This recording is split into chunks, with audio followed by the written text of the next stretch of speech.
हरे कृष्ण। गुरवे गौरचन्द्राय राधिकावै तदालये कृष्णाय कृष्णभक्ताय तद्भक्ताय नमो नमः। वन्देऽहं श्रीगुरो श्रीयुतपदकमलं श्रीगुरून् वैष्णवांश्च श्रीरूपं साग्रजातं सहगण रघुनाथान्वितं तं सजीवं साद्वैतं सावधूतं परिजनसहितं कृष्णचैतन्यदेवं श्रीराधा कृष्णपादन् सहगण ललिता श्रीविशाखान्वितांश्च नमो ॐ विष्णुपादाय कृष्णप्रेष्ठाय भूतले श्रीमते भक्तिवेदान्त स्वामिनिति नामिने। नमस्ते सारस्वते देवे गौरवाणी प्रचारिणे निर्विशेष शून्यवादी पाश्चात्यदेशतारिणे। जय श्री कृष्ण चैतन्य प्रभु नित्यानंद श्री अद्वैत गदाधर श्रीवासदि श्री गौर भक्तबिंद। हरे कृष्णा कृष्ण कृष्ण हरे हरे, हरे राम राम राम हरे हरे।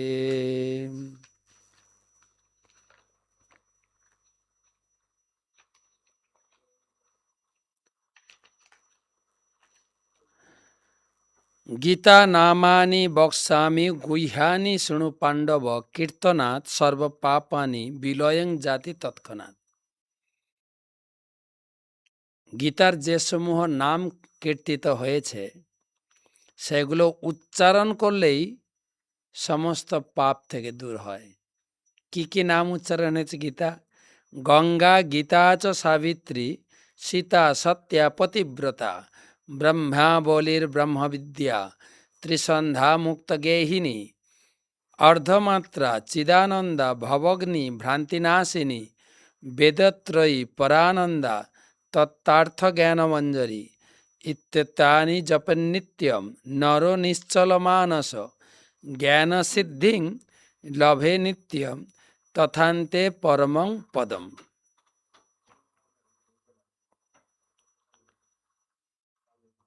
ओं नमो भगवते वासुदेवाय, ओं नमो भगवते वासुदेवाय, ओं नमो भगवते वासुदेवाय। कृष्णाय वासुदेवाय हरये परमात्मने प्रणतक्लेशनाशाय गोविन्दाय नमो नमः। नारायणं नमस्कृत्य नरं चैव नरोत्तमं देवीं सरस्वतीं व्यासं ततो जायम् उदीरयेत्। অষ্টাদশ অধ্যায় আজকে হচ্ছে আমাদের ষড়বিংশতি পর্বের গীতা আলোচনা। হে স্বামীন, পার্বতী বলছেন হে স্বামীন, ভগবদ্গীতার সপ্তদশ অধ্যায়ের মাহাত্ম্য বর্ণনা শুনলাম, এখন আমি অষ্টাদশ অধ্যায়ের বর্ণনা শুনতে খুব আগ্রহী। ভগবান শিব বলেন হে হিমালয় সুতে পার্বতী, তবে এখন ভগবদ্গীতার অষ্টাদশ অধ্যায় মাহাত্ম্য শোনো। এটা বেদের চেয়েও মহত্তর অপার আনন্দদায়ী। এই অধ্যায়ের মাহাত্ম্য কারো শ্রবণে প্রবেশ করা মাত্রই তার সকল জাগতিক কামনা বাসনা দূর হয়ে যায়। বিশুদ্ধ ভক্তের কাছে এটা দিব্য অমৃত। ভগবান বিষ্ণুর জীবনস্বরূপ, দেবরাজ ইন্দ্রের এবং দেবতাদের সনক সনন্দ পরিচালিত মহাযোগীদের সান্ত্বনা স্বরূপ এই একাদশী মাহাত্ম্য। এই একাদশীর মাহাত্ম্য পাঠ করলে যমদূত দূরে সরে যায়।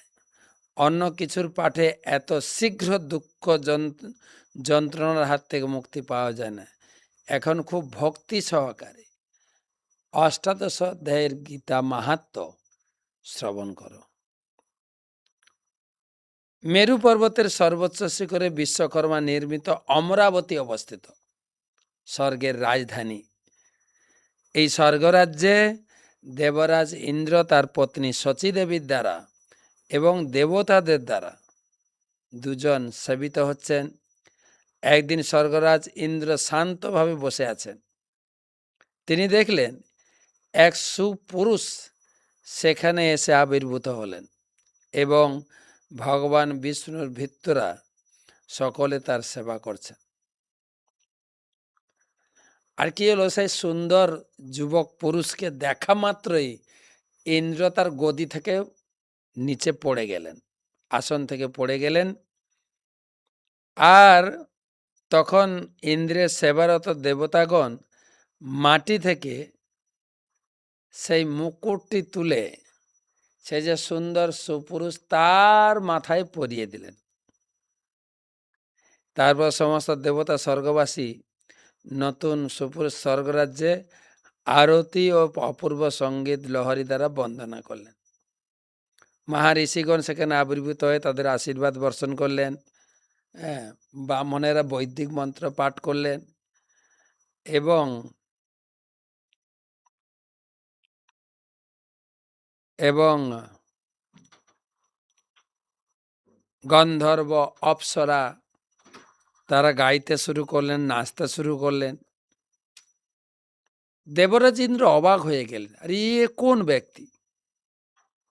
এ তো কোনোদিন অশ্বমেধ যজ্ঞ বা সেই ধরনের কিছু পুণ্য কাজ করেনি তো। কারণ যে যেখানে পুণ্য কাজ করুক ইন্দ্রের নজর পড়ে তো তাকে সেখান থেকে ভ্রষ্ট করে, কিন্তু একে তো ধরা খায়নি। এ তো আমার চোখে কোনোদিন কোনো কিছু পুণ্য কাজ আদি ধ্যান তপস্যা যজ্ঞ দান কিছু করেনি তো। এ কি করে স্বর্গপ্রাপ্তি হলেন এবং স্বর্গের রাজা হয়ে গেল? এভাবে নতুন ইন্দ্র, যিনি প্রথা অনুসারে 100 অশ্বমেধ যজ্ঞ সম্পন্ন করেনি, দেবতাদের এবং স্বর্গলোকের অধিবাসীদের দ্বারা শত প্রকার সেবা উপভোগ করতে শুরু করলেন। আর প্রাক্তন ইন্দ্র খুব চিন্তিত হয়ে পড়লেন, কি হলো ব্যাপারটা। তিনি মনে মনে ভাবলেন, এই লোকটি কোনো কুণ্ড খনন করেনি, বৃক্ষাদি রোপণ করেনি, অনাবৃষ্টির সময় কাউকে একদানা শস্য দান করেনি, হোম যজ্ঞ অনুষ্ঠান তীর্থক্ষেত্র দান ধ্যান কিছুই করেনি, তো আমার গতিটা দখল করলো কি করে? প্রাক্তনেন্দ্র মহা অশান্তিপূর্ণ হৃদয়ে সেই ক্ষীর সমুদ্রে গিয়ে ভগবান বিষ্ণুর শরণাপন্ন হলেন। হে ভগবান, অতীতে আমি বহু যজ্ঞ অনুষ্ঠান অন্য কত ধর্মীয় অনুষ্ঠান করেছি এবং তার ফলে আমি রাজপদে অধিষ্ঠিত হয়েছি, কিন্তু এখন অন্য একটি ব্যক্তি এসে আমার পদ কেড়ে নিয়ে স্বর্গের রাজা হয়ে গেছেন। এই ব্যক্তি তো জীবদ্দশায় কোনো সেই ধরনের যে পুণ্যাদি কার্য করেনি, তো কোনো যজ্ঞ সম্পাদন করেনি, তবে কিভাবে সে আমার গদি দখল করলো? ভগবান বিষ্ণু বলেন, ইন্দ্র, এই মহাত্মা প্রতিদিন ভগবদ্গীতার অষ্টাদশ অধ্যায় আবৃত্তি করতেন। তার জীবনে সে প্রতিদিন অষ্টাদশ অধ্যায় থেকে 5টি শ্লোক আবৃত্তি করত। সেই কারণে সমস্ত বৈদিক যজ্ঞ পুণ্যকর্মের ফল সে লাভ করেছে। তারপর বহু বছর স্বর্গের রাজা ও জীবনযাপন উপভোগ করার পর সে আমার কাছে ফিরে আসবে। অর্থাৎ অষ্টাদশ অধ্যায় পাঠ করলে আপনি স্বর্গের রাজা হয়ে যাবেন আর ওখান থেকে সরাসরি ভগবত ধামে চলে যাবেন। কত সুন্দর ব্যবস্থা। যদি তুমি সেরকম ভাবে ভগবদ্গীতার অষ্টাদশ অধ্যায় আবৃত্তি করতে থাকো, তুমিও সেই পথ পাবে, আমার কাছে ফিরে আসবে। তো ভগবান বিষ্ণুর কথা মতো স্বর্গরাজ ইন্দ্র তিনি ব্রাহ্মণের বেশ ধারণ করে গোদাবরী নদী তীরে কালগ্রণী নামক এক নগরে আসলেন। পরম পুরুষ ভগবান সেখানে কালেশ্বর রূপে বিরাজ করেন। তার সন্নিকটে গোদাবরী নদী তীরে এক পবিত্র ব্রাহ্মণ বেশে বসে প্রতিদিন অত্যন্ত ঐকান্তিক এবং ধ্যান সহকারে ভগবদ্গীতার অষ্টাদশ অধ্যায়ের শ্লোকগুলি পাঠ করতেন। দেবরাজ ইন্দ্র সেই পাঠ করার ফলে তিনি পুনরায় স্বর্গরাজ্য ফিরে পেয়েছিলেন এবং জীবনের অন্তিমে তিনি ভগবান বিষ্ণু লোকে আনন্দের সঙ্গে বিষ্ণুর পার্শ্বদ হয়ে গেছেন। হে প্রিয় পার্বতী, এই কারণে এই মহামণিগণ ভগবদ্গীতার বিশেষ করে অষ্টাদশ অধ্যায়টি পাঠ করেন। তার ফলে জীবনের শেষে তিনি বিষ্ণুর পাদপদ্ম অবশ্যই লাভ করেন। কেউ যদি গীতা মাহাত্ম্য শোনে বা পাঠ করে, তার সঞ্চিত পাপ সকল নাশ হয়। অতি বিশ্বাসের সঙ্গে ব্যক্তি ভগবদ গীতা মাহাত্ম্যের আলোচনা স্মরণ করে, তার তার তার সকল প্রকার ধর্মকর্ম মহাযজ্ঞের ফল লাভ হয়। পার্থিব ধন সম্পদ উপভোগের পর সে বিষ্ণু লোক প্রাপ্ত হন। দেবাদিদেব কর্তৃক ভগবদ্গীতার মহিমা কীর্তন সমাপ্ত। তো 18 অধ্যায়ে 78টি শ্লোক আছে। আমরা এটার উপর 2টো ক্লাস করব। আর এই 18 অধ্যায় হচ্ছে সমগ্র ভগবদ্গীতার সারাংশ। প্রভুপাদ তাৎপর্যে লিখেছেন, প্রকৃতপক্ষে ভগবদ্গীতার 17টি অধ্যায়ে সমাপ্ত হয়েছে। অষ্টাদশ অধ্যায়টি পূর্বের অধ্যায়গুলিতে আলোচিত বিভিন্ন বিষয়বস্তুর পরিপূরক সারাংশ। সারা গীতার পরিপূরক সারাংশ। এখানে কি আলোচনা? ভগবদ্গীতার প্রতিটি অধ্যায়ে ভগবান কৃষ্ণ জীবনের পরম লক্ষ্য রূপে পরমেশ্বর ভগবানের প্রতি ভক্তিযোগ সেবা সম্পাদনের উপরেই গুরুত্ব আরোপ করেছেন। সেই একই বিষয়বস্তু জ্ঞানের গুহ্যতম পন্থা রূপে অষ্টাদশ অধ্যায়ে সংক্ষিপ্ত বর্ণনা হয়েছে। প্রভুপাদ আরও লিখছেন, প্রথম 6টি অধ্যায়ে ভক্তিযোগের গুরুত্ব দেখানো হয়েছে। যোগিনাম অপি সর্বেশাম, সমস্ত যোগীদের মধ্যে তিনি শ্রেষ্ঠ, যিনি সর্বদা অন্তরে আমার চিন্তা করেন। পরবর্তী 6টি অধ্যায়ে শুদ্ধ ভক্তি, তার প্রকৃতি এবং তার অনুশীলনের বর্ণনা করা হয়েছে। শেষ 6টি অধ্যায়ে জ্ঞান, বৈরাগ্য, জড়া প্রকৃতি, অপ্রাকৃত প্রকৃতির ক্রিয়াকলাপ এবং ভগবত সেবার কথা বর্ণনা করা হয়েছে। এখানে সিদ্ধান্ত করা হয়েছে যে সমস্ত কর্মানুষ্ঠান করা উচিত পরমেশ্বর ভগবানের সংযোগে। তিনি ওম তৎসৎ শব্দগুলির দ্বারা প্রকাশিত করেছেন। তো এই ছিল পুরো গীতার কথা। তো অর্জুনের প্রশ্নের মাধ্যমে অধ্যায় শুরু হয়েছে। অষ্টাদশ অধ্যায় মোক্ষযোগ। অর্জুন উবাচ সন্ন্যাসস্য মহাবাহো তত্ত্বমিচ্ছামি বেদিতুম ত্যাগস্য চ হৃষিকেশ পৃথক কেশিনিষূদনা।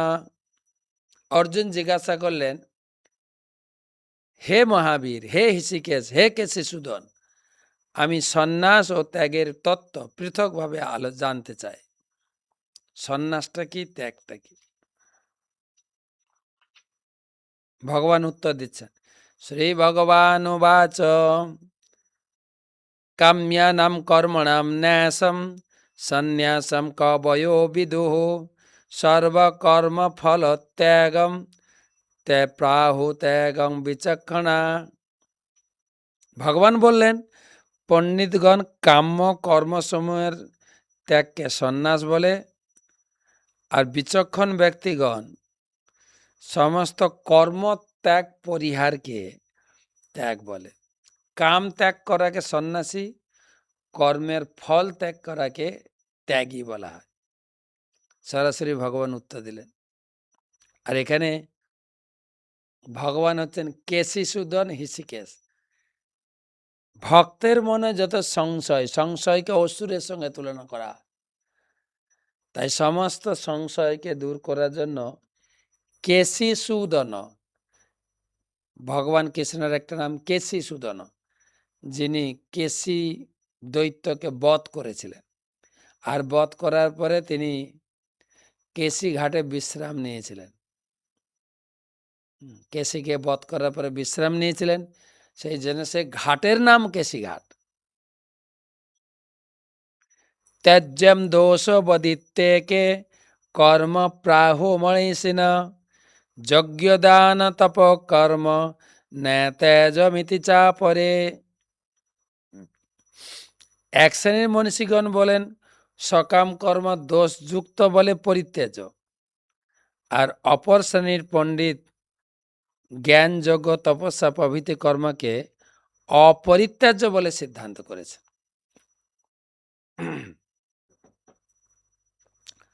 তো নিশ্চয়ম শৃণু মে তত্র ত্যাগে ভরত সত্তম ত্যাগ হি পুরুষ ব্যাঘ্র ত্রিবিধম সংপ্রকীর্তিত।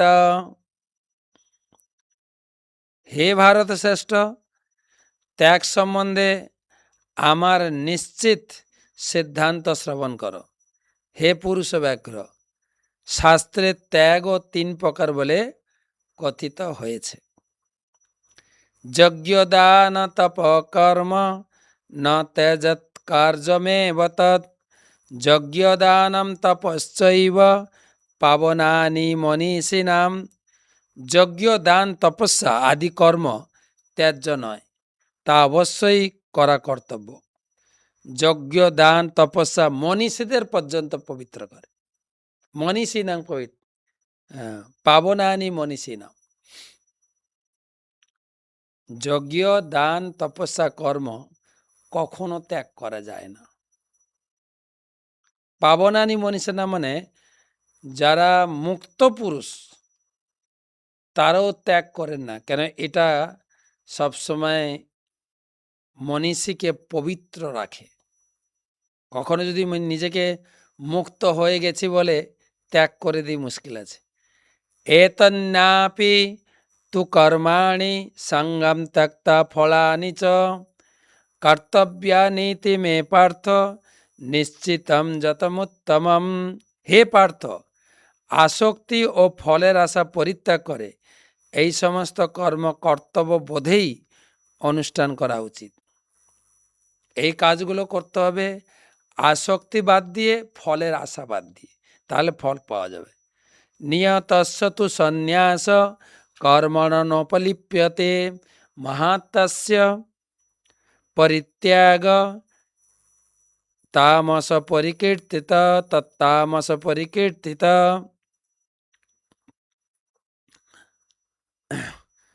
নিত্যকর্ম কখনো ত্যাগ করা উচিত নয়, যেগুলো নিয়মিত করতে হয়।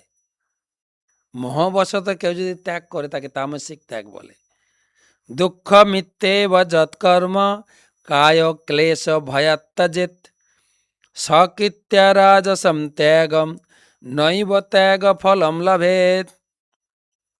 আবার কেউ যদি নিত্যকর্মকে দুঃখ বলে পরিত্যাগ করে,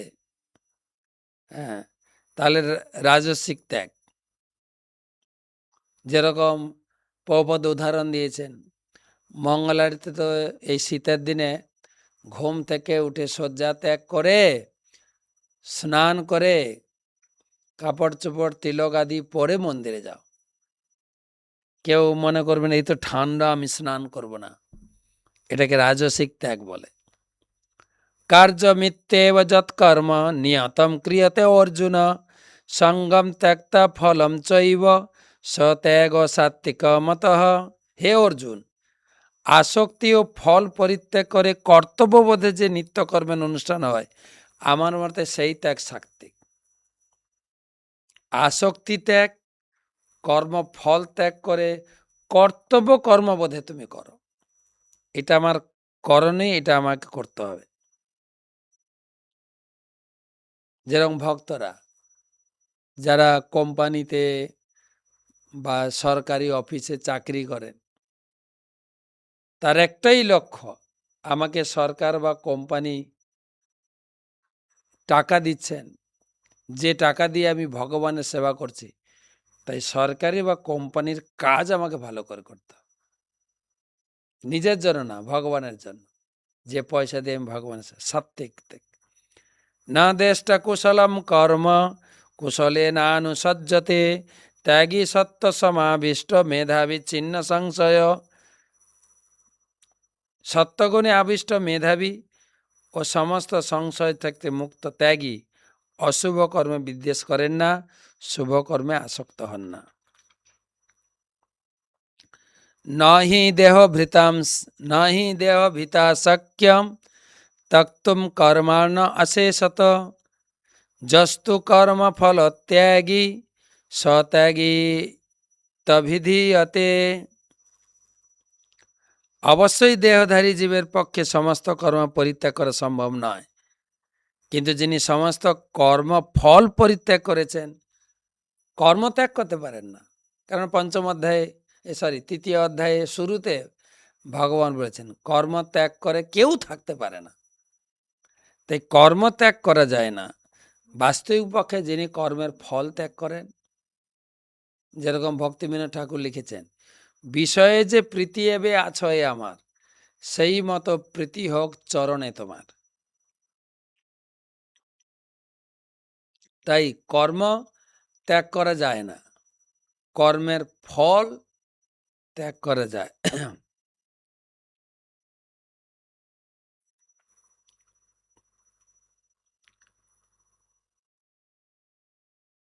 অনিষ্টমিষ্ট মিশ্রম চ ত্রিবিধম কর্মণ ফলম ভবত্যাগিনম প্রেত্য নতু সন্ন্যাসিনা কচিত। যারা কর্মফল ত্যাগ করেনি তাদেরকে তিনটে ফল ভোগ করতে হয়, অনিষ্ট, ইষ্ট আর মিশ্র। অনিষ্ট মানে খারাপ কাজ, ইষ্ট মানে ভালো কাজ, আর মিশ্র ভালো কর্মের ফল, খারাপ কর্মের ফল এবং মিশ্র ফল, তিনটা লাভ করতে হয়। ভগবান এখন বলবেন পঞ্চৈতানি মহাবাহো কারণানি নিবোধ মে সংখ্যে কৃতান্তে পোক্তানি সিদ্ধয়ে সর্বকর্মণাম। যে কোনো কাজ করতে গেলে তার 5টা কারণ আমি বলছি, শোনো। কাজ এমনি হয় না। অধিষ্ঠানম তথা কর্তা কারণম চ পৃথক বিধম বিবিধাস্য পৃথক চেষ্টা দৈবম চৈবাত্র পঞ্চমম। একটা কাজ করতে গেলে তার 5টা কারণ: অধিষ্ঠান, দেহ, কর্তা, নানা প্রকার করণ, ইন্দ্রসমূহ, প্রয়াস এবং দৈব। এগুলো আমি আগে আলোচনা করেছি। প্রতিদিন যে একটা করে শ্লোকে গীতা পড়ছি তা সেখানে আপনারা উত্তর পেয়েছেন। অধিষ্ঠান মানে কোন জায়গায় কাজটা হচ্ছে, কর্তা, করণ, ইন্দ্রিয়সমূহ, দৈব। শরীরং বাগ মনোভি যৎ কর্ম পারভতে নর ন্যায্যং বা বিপরীত বা পঞ্চৈতে তস্য হেতব। দেহ, বাক্য, মনের দ্বারা যে কর্ম করি না কেন, এই 5টাই তার কারণ। তত্রৈব সতি কর্তারম আত্মানম কেবলম তুজ পশ্যতি কৃত বুদ্ধি তৎ ন স পশ্যতি দুর্মতি। অতএব কর্মের 5টি কারণের কথা বিবেচনা না করে যে নিজেকে কর্তা বলে মনে করে, সে একটা দুর্মতি। কাজ হচ্ছে 5টা কারণ। কেউ বলে না আমি ওসব মানে না, আমি করছি, আমি এর ফল ভোক্তা। যস্য ন অহংকৃত ভাব বোধির যস্য ন লিপ্যতে হত্যাপি স ইমান লোকান না হন্তি না নিবদ্ধতে। যিনি নিজেকে কর্তা বলে মনে করেন তাকে কর্মফলে আবদ্ধ হতে হয়।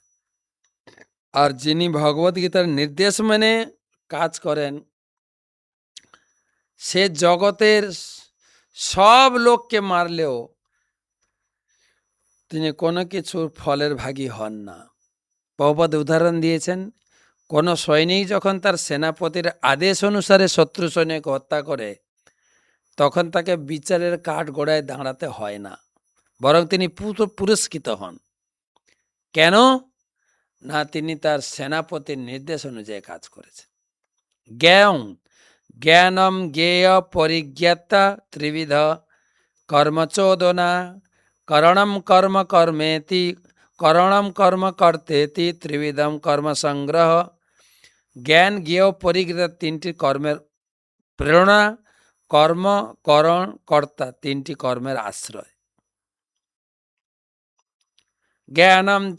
জ্ঞানং কর্ম চ কর্তা চ ত্রিধৈব গুণভেদত প্রচ্যতে গুণসংখ্যানে যথাবৎ শৃণুত তান্যপি। প্রকৃতির তিন গুণ অনুসারে জ্ঞান, কর্মকর্তা তিন প্রকার। আমি বলছি, তুমি শ্রবণ করো। সর্বভূতৈষ যেনৈক ভাবমব্যয়মিক্ষতে অবিভক্তম বিভক্তেষু তজ্জ্ঞানম বিদ্ধি সাত্ত্বকম। যে জ্ঞানের দ্বারা সমস্ত প্রাণীতে এক অবিভক্ত চিন্ময় ভাব দর্শন হয়, পরস্পর ভিন্ন হলেও চিন্ময় সত্তার জীবের এক সেইরূপ জ্ঞানকে সাত্ত্বিক বলে।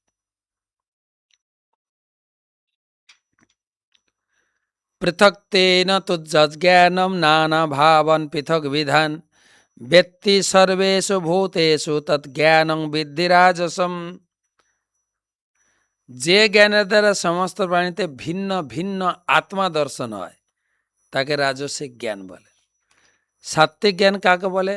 না, সমস্ত শরীরে ভগবানের অংশ আত্মাকে দর্শন করা। আর রাজসিক জ্ঞান হচ্ছে আত্মা দর্শন না করে দেহের স্বরূপটাকে দর্শন করা। কেউ মানুষ, কেউ পশু, কেউ পাখি, কেউ কীটপতঙ্গ, গাছপালা। যত্ত কৃষ্ণ দেব কস্মিন কার্যে শক্ত মহিতুকম তত্তার্থ বদল্যম চ তত্তামস উদাহৃতম। যে জ্ঞানের দ্বারা প্রকৃত তত্ত্ব অবগত না হয়ে কোন একটি বিশেষ কার্যে পরিপূর্ণের ন্যায় আসক্তির উদয় হয়, সেই তুচ্ছ জ্ঞানকে তামসিক জ্ঞান বলে কথিত হয়।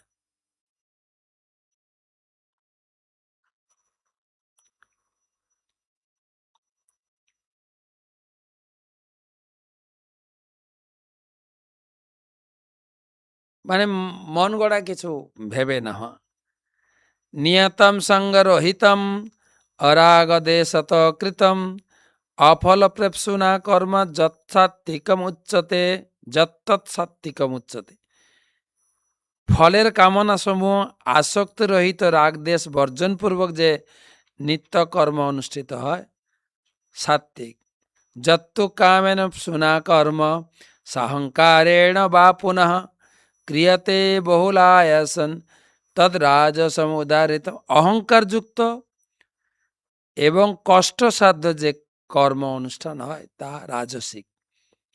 অনুবন্ধম ক্ষয়ম হিংসাম অনপেক্ষ চ পৌরুষম মহাদারভতে কর্ম যত্তামসম উচ্যতে।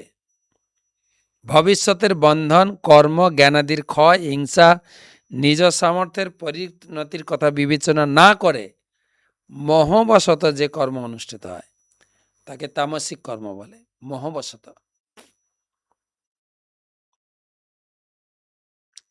মুক্ত সঙ্গনংবাদী ধীতুৎসাহ সমন্বিতম সিদ্ধ্য সিদ্ধ্য নির্বিকার কর্তা সাত্ত্বিক উচ্যতে।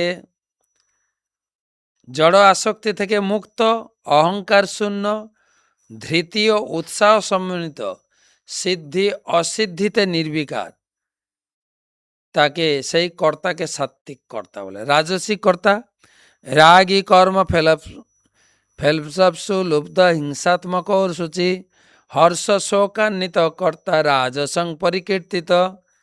কর্মাসক্ত, কর্মফলে আকাঙ্ক্ষী, লোভী, হিংসাপরায়ণ, অসুচি, হর্ষ শোকযুক্ত যে কর্তা। লোভী, হিংসাপরায়ণ, হর্ষ শোক, দুটো কেন? না, ভালো হলে হর্ষ, খারাপ হলে শোক, এটাকে বলা হয় রাজসিক কর্তা।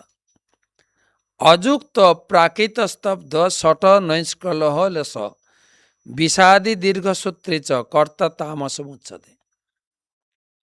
শাস্ত্র বিরুদ্ধ, অনুচিত কার্যপ্রিয়, জড়চেষ্টাযুক্ত, অনম্র, শঠ ও অন্যের অবমাননাকারী, অলস, বিষাদযুক্ত, দীর্ঘসূত্রী যে কর্তা, তাকে তামসিক কর্তা বলা হয়। শাস্ত্র বিরুদ্ধ, অনুচিত কার্যপ্রিয়, যেটা করা উচিত নয়, জড়চেষ্টাযুক্ত, অনম্র, কারো কথা শোনে না, শঠ, চিটিংবাজ, অন্যের অবমাননাকারী, অলস, বিষাদযুক্ত আর দীর্ঘসূত্রী, সে হচ্ছে তামসিক কর্তা।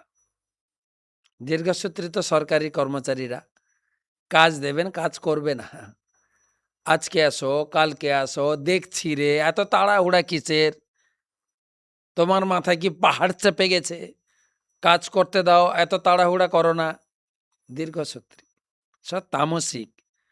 বোধের ভেদম ধৃতিশ্চৈব গুণতস্ত্রিবিধম শৃণু পচ্যমানমশেষেণ পৃথক তেন ধনঞ্জয়। হে ধনঞ্জয়, ত্রিবিধ গুণ অনুসারে বুদ্ধি ও ধৃতির ভেদ আছে, আমি আলোচনা করছি আলাদা আলাদা ভাবে। প্রবৃত্তিঞ্চ নিবৃত্তিঞ্চম কার্য কার্যে ভয়াবহে বন্ধং মোক্ষম চ যা ব্যক্তি বুদ্ধি সা পার্থ সাত্ত্বিকী।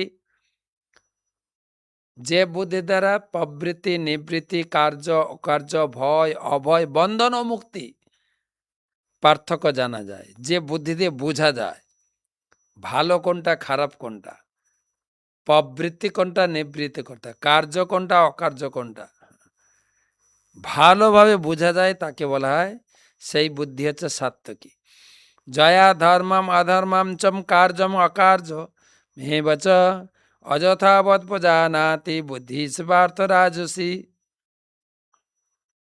যেগুলো পরিষ্কারভাবে জানা যায় না, সম্যকভাবে জানা যায়, ধর্ম অধর্ম, কার্য অকার্য পার্থক্য সম্যকভাবে জানা যায়, তাকে রাজসিক বলে।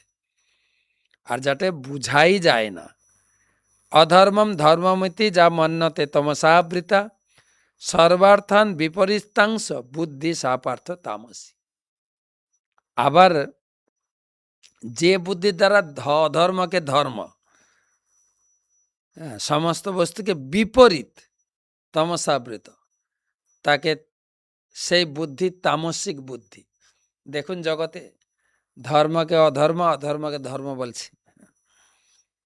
ধৃত্যা জয় ধারয়তে মন প্রাণেন্দ্রিয় ক্রিয়া যোগে না ব্যভিচারিণ্য ধীতি সা পার্থ সাত্ত্বিকী।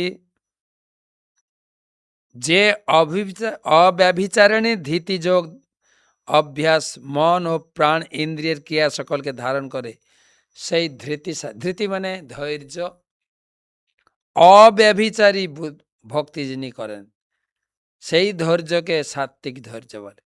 অব্যভিচারিণী কৃষ্ণ ভক্তি, কেবল কৃষ্ণ পূজা, ভগবানের নাম, ভগবানের পূজা, ভগবানের ধ্যান। জয়া তু ধর্মামার্থান ধৃত্যা ধারয়ত অর্জুন প্রসঙ্গেন ফলাকাঙ্ক্ষী ধৃতি সা পার্থ সাত্ত্বিকী। হে পার্থ, ফলাকাঙ্ক্ষার সঙ্গে ধর্ম অধর্ম কামকে ধারণ করে, যে ধৃতি ফল প্রাপ্তির জন্য ধৈর্য ধরে থাকে, ঠিক আছে, কষ্ট করে পড়ো তাহলে চাকরি পাবে, চাকরি পাওয়ার জন্য ধৈর্য ধরে সরকারি অফিসার পিছনে ছুটো, এই ধৈর্যকে বলে রাজসী। ফল প্রাপ্তির আশায় ধৈর্য, এই বলিস না কিছু, চুপ করে থাক, বললে স্যার রেগে যাবে, চাকরি থেকে বাদ দিয়ে দেবে, ধৈর্য ধরে একটু মেনে নে, এগুলো রাজসিক। জয়া স্বপ্নম ভয়ম শোকম বিষাদম মদমেব চ ন বিমঞ্চতি দুর্মেধা ধৃতি সা পার্থ সাত্ত্বিকী। হে পার্থ, যে ধৃতির দ্বারা স্বপ্ন, ভয়, শোক, বিষাদ, মদ আদিকে ত্যাগ করে না, সেই বুদ্ধি হীনা ধৃতি তামসী।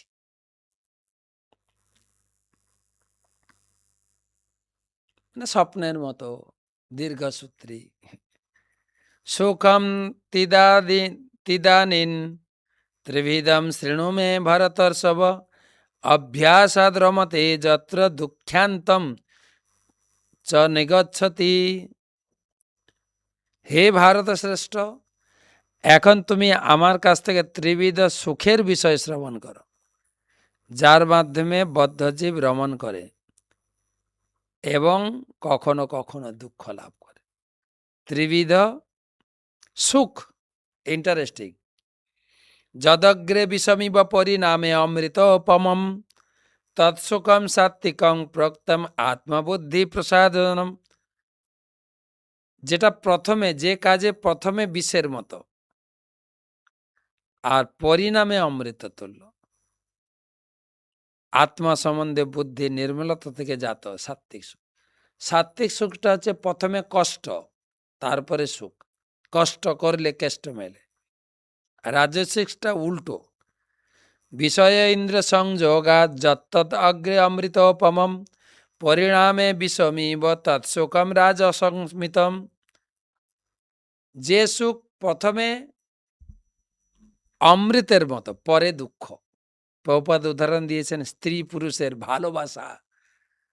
বিয়ের আগে যে কি অমৃতের মতো, তোমাকে না দেখলে থাকতে পারি না। আর বিয়ের পরে দুঃখ, প্রথমে অমৃত পরে দুঃখ, এটাকে রাজসিক সুখ।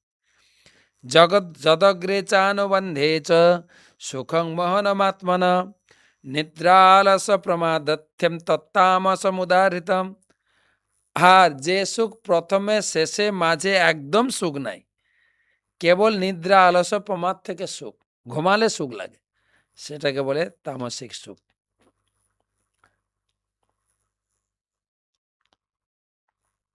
না তদন্তি পৃথিব্যাং বা দিবি দেবেষু বা পুনঃ সত্যং প্রকৃতি জয়ী মুক্ত যদেভি সত্রিভি গুণই।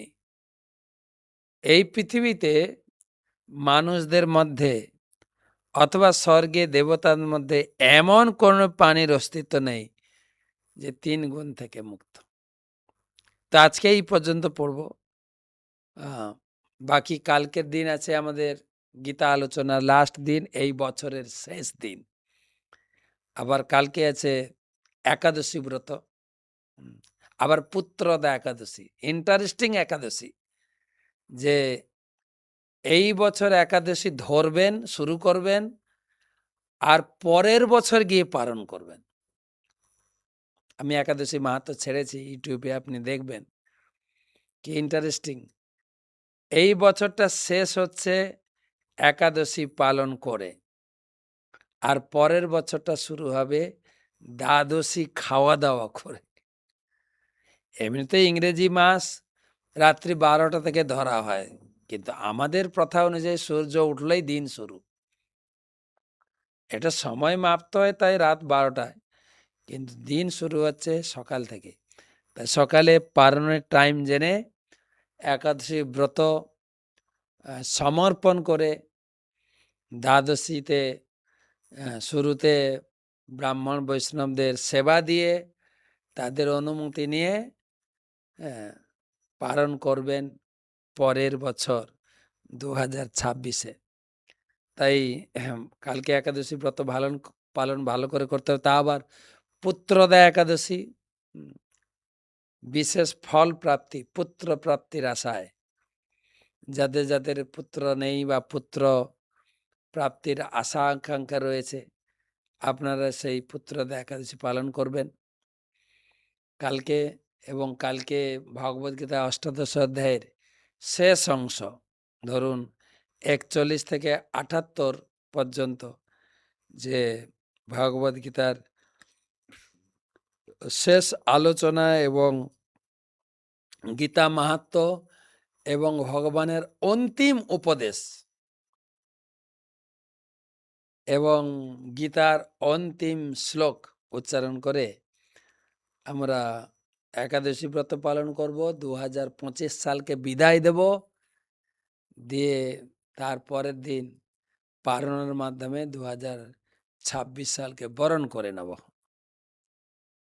শুভরাত্রি, ভালো থাকেন সবাই। হরে কৃষ্ণ।